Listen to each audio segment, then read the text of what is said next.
Okay, so it's time for another commentary. Yay. I guess here I forgot to screen record my process of drawing the sketch. So I'm just doing some line work on top of it so I can get a feel what it's gonna look like. Um, I guess a warning, or not a warning, but just to let you know, I have this problem where I forget to unpause the screen recording. So you're just gonna see maybe a few jumps to something like drastic from black and white to color, like you just saw. I do that a couple of times in the video, so just forget, don't mind it. But I'm gonna try to remember every time to unpause it every time I go back to my work. Again, on this painting, I wanted to focus more on the face. That's because I find it extremely difficult to paint a face on Photoshop. That's because the blending of the colors to make it more realistic is, well, I find it very difficult to do. Um, I don't know if it's because I have to think about the lights, the shading, and the overall color. I don't know. I don't really know what it is, but I think I did a better job on this one than my previous work. But I still think I made it look little bit too smooth. Um, I think I should have given it a bit of texture maybe on top of it to make it look more like a I don't know, more realistic.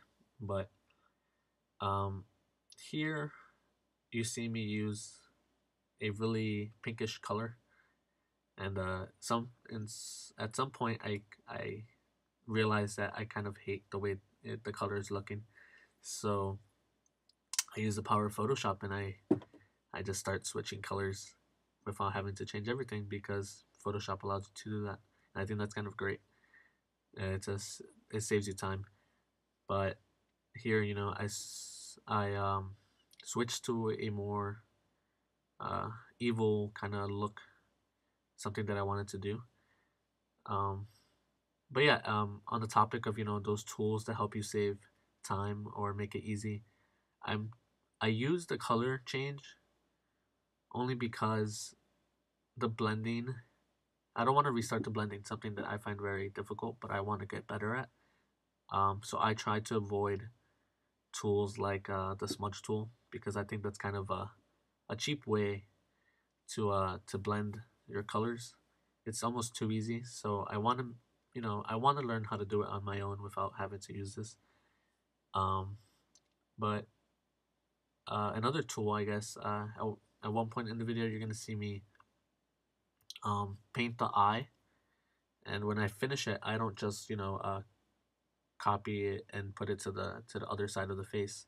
You know, I just redraw another eye. I don't try to use these kind of tools that are just gonna almost be too cheap or almost too easy. Um, and I guess here I think I did a pretty good job. Um, here here I'm drawing the eye.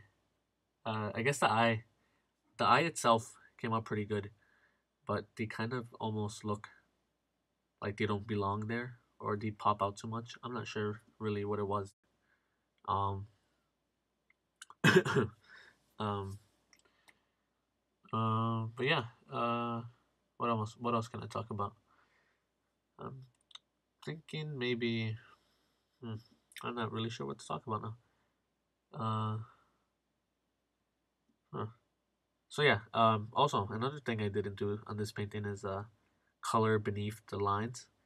That's because I wanted to have a more traditional kind of painting feel and not have those lines visible. But so yeah, I try to concentrate more on the color than painting in between the lines and stuff. So I think I'm getting a lot better at painting with color. Something that I am really proud of because I never ever touched a paintbrush and painted before. So I think I'm doing a great job at getting at the place I want to get to. Again here, I don't really concentrate on the details of the clothing. That's because again I wanted to focus on the face. And it just jumped to those robes. And then here it starts to look more like a Star Wars character. And because it looks like a Star Wars character, it kind of inspired me to do this kind of like Star Wars looking theme for my next painting. So that's probably gonna be my next commentary on the Star Wars one. I think I did a pretty good job on this. Hopefully this commentary was better. So I think that's it. Pretty much it. Adios.